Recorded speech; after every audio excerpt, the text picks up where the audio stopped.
à tous, j'espère que vous allez excellemment bien. Aujourd'hui on se retrouve pour parler cyclisme, pour faire le débrief, la présentation plutôt de l'étape numéro 19. Et oui, on arrive à la fin de la troisième semaine de ce Giro, on est dans le Money Time à partir d'aujourd'hui.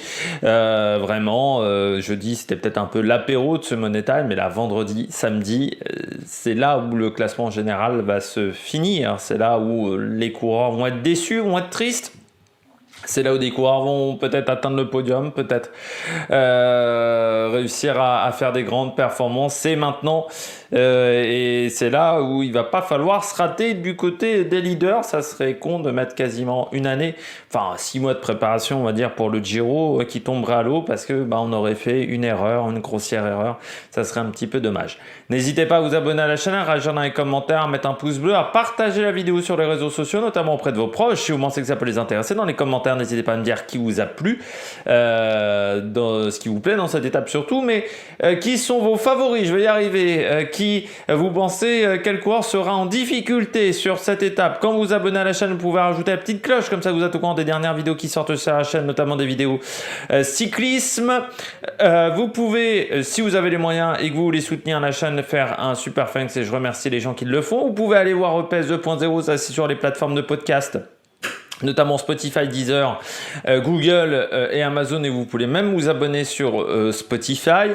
N'hésitez pas également à aller voir TikTok, le débrief rapide de la course juste après l'arrivée. On commence tout de suite cette vidéo du jour avec cette étape numéro 19, encore une grosse étape de montagne avec plus de 5000 mètres de dénivelé positif. Précisément, selon les chiffres de Pro Cycling Stats il y a quelques jours, c'était 5469, ce qui en fait la deuxième étape la plus difficile, mais même la première, parce que vu que l'autre a été escamoté.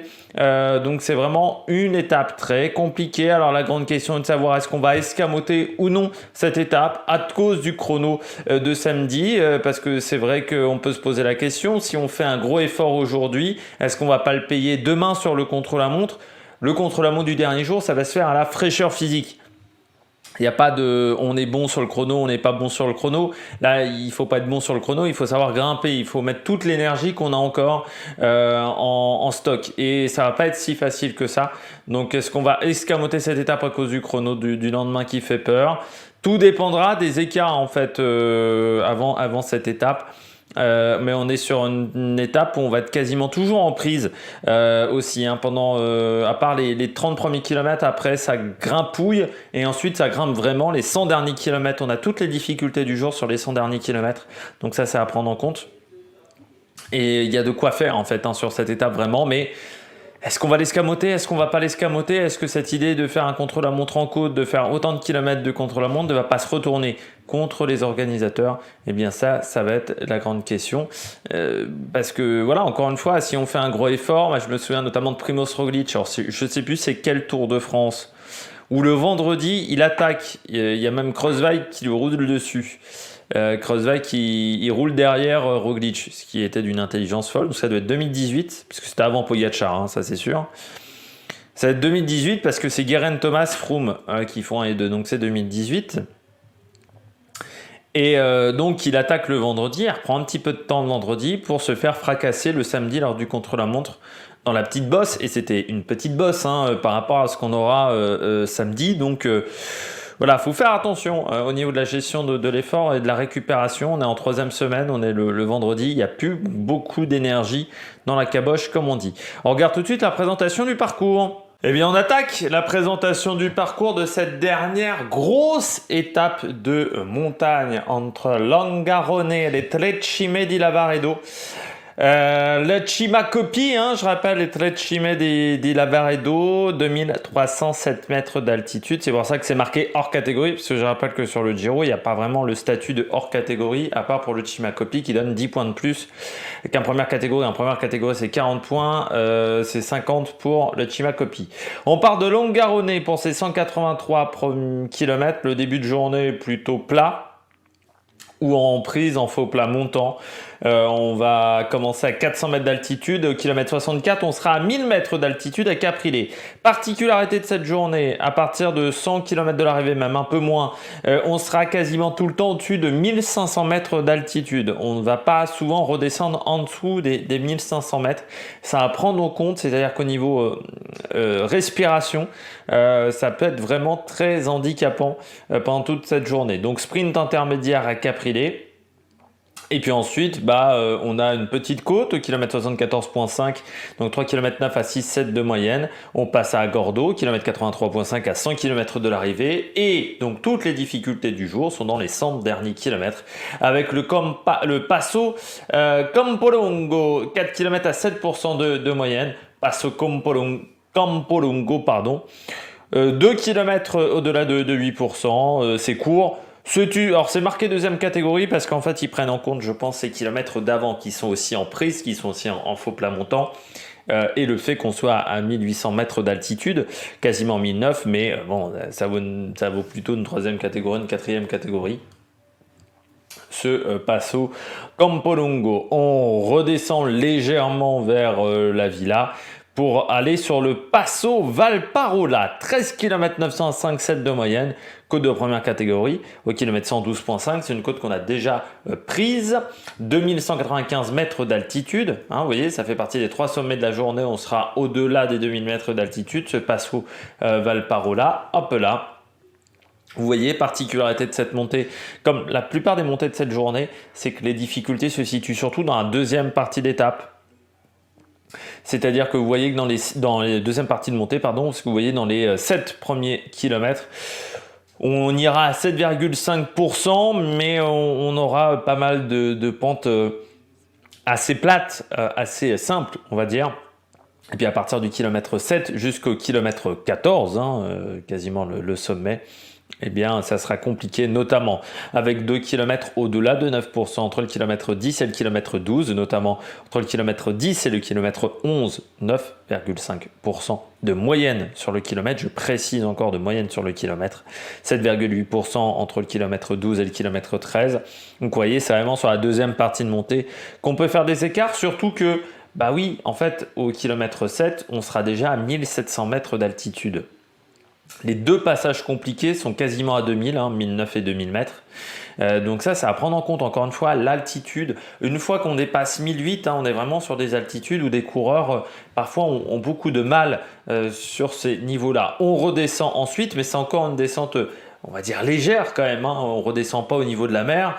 On va rester aux alentours de 1400 mètres, 1300 mètres d'altitude pour atteindre le pied au kilomètre 133.5 du Passo Gio, 10 km à 9,3%, 2227 mètres d'altitude ce Passo Gio, et surtout nous ne sommes qu'à 40 km de l'arrivée au sommet. Ce Passo Gio, troisième côte de la journée, dure tout le temps. Alors là, c'est pas compliqué le Passo Gio. C'est un enfer. Vraiment, c'est une montée, mais qui est tellement dure. C'est pas très long, mais qu'est-ce que c'est dur là. Et puis, encore une fois, à 1800 mètres d'altitude, donc c'est-à-dire ici, vous avez encore deux passages au-delà de 9%. Mais c'est tellement compliqué. Ça n'est jamais simple. Il n'y a aucun kilomètre facile. Le kilomètre avec le moins de pourcentage, il est à 8,5. C'est 8,5 quand même à aller franchir. Non, c'est très très dur et c'est long et on se met dans le rouge. Forcément, dans cette montée-là, on va se mettre dans le rouge et ça va avoir des conséquences sur la fin d'étape.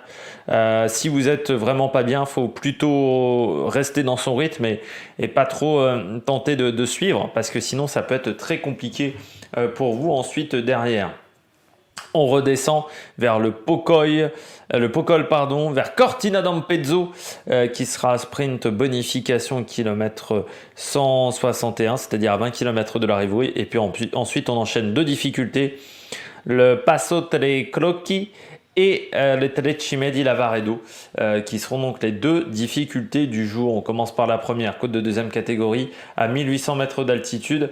Hop là, le Passo Tre Crocchi, je ne sais pas, je pense que c'est peut-être Tre Crocchi, je pense qu'on doit le dire comme ça.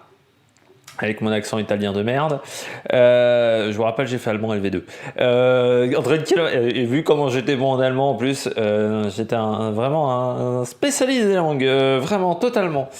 Le Passo Trecloci, notamment un passage à 8,75% entre le kilomètre 4 et le kilomètre 5. Un autre passage à 8,2%. C'est quand même pas si simple que ça parce qu'on n'a que 2 km à 6 et 6,3%. Donc c'est pas si simple, hein, le Passo Trecloci. Et puis ça s'enchaîne tout de suite donc avec l'autre difficulté, la fin d'étape, le Trecime di Lavaredo. En plus, comme vous le voyez, hein, ce Trecime di Lavaredo, on est en altitude. Le premier kilomètre compliqué, il est au-delà de 1800 mètres. Et puis, les 3 derniers kilomètres, vous êtes au-delà de 2000 mètres. Donc, c'est très compliqué. C'est haut en altitude. Il y a des pourcentages, notamment 14,6% de moyenne sur le kilomètre, entre le kilomètre 5 et le kilomètre 6. Mais si on prend les 3 derniers kilomètres, on doit être à 12,5 à peu près de moyenne, je dirais de tête. Donc c'est énorme sur 3 bornes. Et vu ce qu'on aura fait auparavant, là les coureurs vont finir rassés. Parce que je rappelle, on est à plus de 5000 mètres de dénivelé positif sur cette journée. Donc ça va vraiment piquer les jambes. Surtout qu'on est quand même vendredi, donc il n'y a plus beaucoup d'énergie dans les jambes. Et puis on va regarder un petit peu le final avec cette carte de l'organisateur. Donc vous voyez, hein, on commence avec cette petite montée parce qu'il y aura entre le passage à Passo Trecloci et ce passage donc au Trecime di Lavaredo, il y a une petite pente en fait, une petite difficulté, alors qui n'est pas marquée au classement de la montagne, qu'on voit pas vraiment sur le profil que je vous ai montré, et c'est pour ça que je vous la montre là. Pendant 2 km à peu près, on va avoir notamment un passage à 18%. Donc c'est assez court, mais ça fait déjà très mal aux jambes. Et on sera à 1600 mètres d'altitude à peu près. Et puis on continue de monter. Voilà, ici, avec le passage à 12%. Le passage à 18%, il est ici. Mais comme vous voyez, il y a toujours du pourcentage dans ces derniers kilomètres. Il y a vraiment de la pente tout le temps. Donc ça va être compliqué. Le dernier virage est à 400 mètres, je crois, de l'arrivée. Je revérifie, voilà, et on est sur nos routes avec 7 mètres de large. Donc, si on devait avoir une arrivée au sprint, il y aura totalement la place pour faire un sprint de qualité. Eh bien, je crois que maintenant, vous savez tout sur cette étape. On peut regarder la partie histoire de ce Giro 2023. Dans cette rubrique histoire, on va revenir sur le Giro 2016 avec l'étape 14 qui passait par le Passo Gio. Et puis on a vu pas mal de montées similaires à aujourd'hui, on était un petit peu dans la même zone. On retrouve également le Passo Pordoi et le Passo Valparola. Et au général, c'était Amador qui venait de prendre le maillot rose la veille, il venait de le récupérer face à Bob Jungels. Et donc, il devançait le luxembourgeois de 26 secondes dans la première heure de course. Nous avons beaucoup d'attaques et il va falloir attendre 45 km pour qu'un groupe sérieux sorte. Bon, en fait, tout simplement, le peloton va se casser en deux. À l'avant, on va retrouver 37 coureurs. Dans ce groupe, nous avons Cunego, qui est en tête du classement de la montagne, avec son équipier Giacomo Berlato. Parmi les autres coureurs, on retrouve André Zeit de la Astana, Stefan Denissel de la Yam Cycling, le quatuor de la Lampre Merida, notamment Ulissi, Conti, Modolo et Manuel Mori. Un trio pour la Lotto Soudal avec Tim Willems, Pim Leitart et Maxime Montfort. Tiens, on parlait de coureurs dont on ne se souvient plus. Maxime Montfort, parmi les bons coureurs en montagne, je ne sais plus dans quelle étape on parlait de ça, mais Maxime Montfort, ça fait partie des coureurs dont on ne se souvient absolument plus. Enfin, je pense que beaucoup de gens ne se souviennent pas de Maxime Montfort. Carlos Betancourt, José Herrada du côté de Movistar. Et puis on a Ruben Plaza d'Orica. Nous avons David Lopez, Nicolas Roche, Sutsu pour la Sky, Pradler également pour Yam. Et puis Atapuma pour BMC. On arrive dans le Pordoi et c'est Berlato qui fait le tempo pour son leader Cunego. Alors Denifel attaque pour prendre les points du grimpeur, mais elle se fait contrer par Cunego. Le peloton passe avec 6 minutes de retard.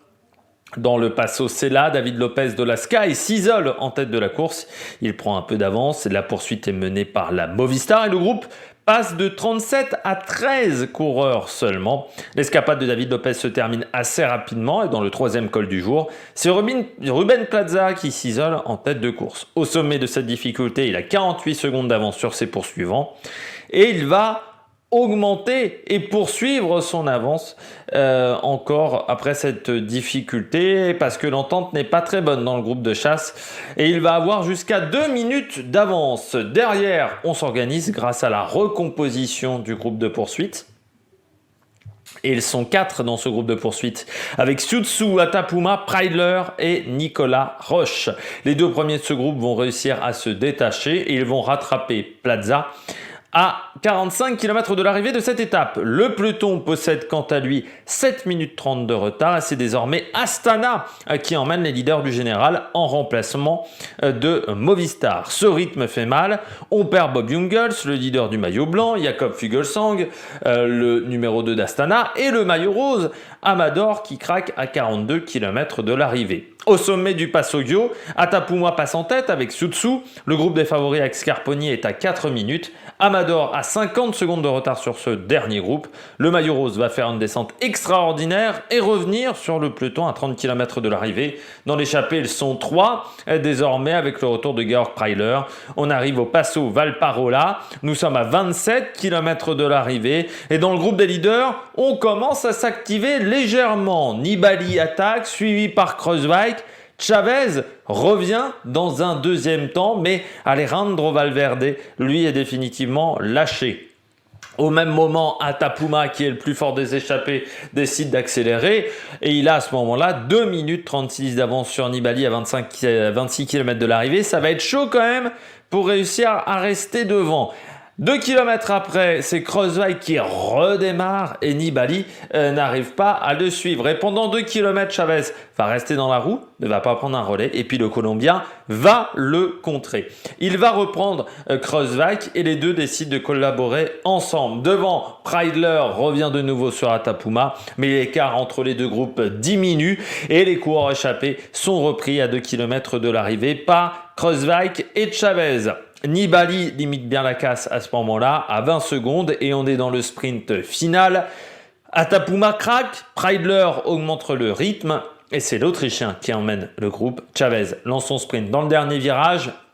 Il ne sera pas repris par Kreuzweig qui finit deuxième, et Preidler qui prend la dernière place du podium. Au général, nous avons des changements avec Nibali qui perd 37 secondes sur les deux hommes. Kreuzweig prend la tête du classement avec 41 secondes d'avance sur Nibali. Du côté du cycliste du jour, pas d'autre personnalité que Maria Kamins, dont on a déjà parlé hier, dont on ne va pas revenir une deuxième fois sur sa carrière. On passe à la météo. Du côté de la température en plaine, il fera 20 degrés et puis en montagne, aux alentours de 2000 mètres d'altitude. J'ai regardé en fait la température sur Google en haut des 3 cols et nous indiquait entre 8 et 10 degrés, 90% de chances de pluie, on oscille entre 80 et 90% de chances de pluie selon les secteurs. La pluie qui devrait se déclencher en deuxième partie d'après-midi, donc c'est-à-dire à partir de 15h, 15h30, pas vraiment avant, mais bon, vous savez, c'est les prévisions météo, on peut parfois avoir des surprises. Et le vent, quant à lui, sera faible entre 10 et 20 km/h. Du côté de la stratégie, soit on a une grosse échappée qui se joue la gagne et derrière, on attend demain. On attend le contre-la-montre et on ne veut pas gâcher son énergie, soit échappée victorieuse et derrière on se bat pour le général, soit victoire d'un leader pour le général. Moi je privilégie plutôt les deux dernières options. Je pense quand même qu'on va tenter des choses sur cette étape. Donc du côté de mes favoris, j'ai mis Almeida qui me semble quand même très fort. Almeida, même si on est sur des gros pourcentages, j'ai l'impression qu'il est quand même plutôt en forme. Joao Almeida, Van Wilder, en échappé, il n'est plus dangereux pour le général. Donc j'ai décidé de le mettre comme même. Geraint Thomas, c'est pas forcément le terrain qu'il préfère le plus. Bon après, il est en grande forme, en grande condition physique. Et puis en grosse cote, je mets Roglic qui tenterait de tout faire péter sur cette étape-là. Bon après, voilà, faut voir pour Primoz Roglic s'il tente de tout faire péter sur cette étape-là. De toute manière, sur le chrono, il ne reprendra pas, je pense, 30 secondes parce il me semble un peu moins frais physiquement que Geraint Thomas et que Almeida. Et comme ça joue à la fraîcheur, pour moi, il sera derrière les deux. Donc s'il veut gagner, il est obligé de reprendre du temps sur cette étape-là et d'attendre aussi que Almeida et Geraint Thomas se regardent un petit peu. Du côté du programme télé, Eurosport 1, les rois de la pédale à 11h15, le début de la course à 11h50, une arrivée prévue entre 17h et 17h30 comme tous les jours. Enfin, c'est le dernier jour où l'arrivée sera prévue à cette heure-là parce que samedi et dimanche, on aura des arrivées d'étapes un peu plus tardives. Je vous précise également que dimanche, à partir de dimanche, je ne suis plus chez moi. Donc, ça sera avec le kit main libre qui est ici et la webcam directement de l'ordinateur, pas la webcam spécialement achetée pour les vidéos YouTube.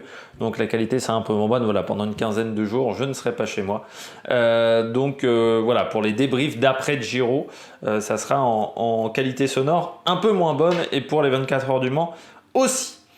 Eh bien, n'hésitez pas à vous abonner à la chaîne, à rajouter un commentaire, à mettre un pouce bleu. Et puis nous, on se retrouve pour de nouvelles aventures sur l'Amérique Production à 21h sur YouTube, demain 7h, également pour la présentation d'étape. Et puis 17h30 à peu près sur TikTok dans un demi-heure qui suit l'arrivée pour avoir le débrief rapide de cette étape. Eh bien voilà, on se retrouve pour de nouvelles aventures sur l'Amérique Production. Ciao, ciao!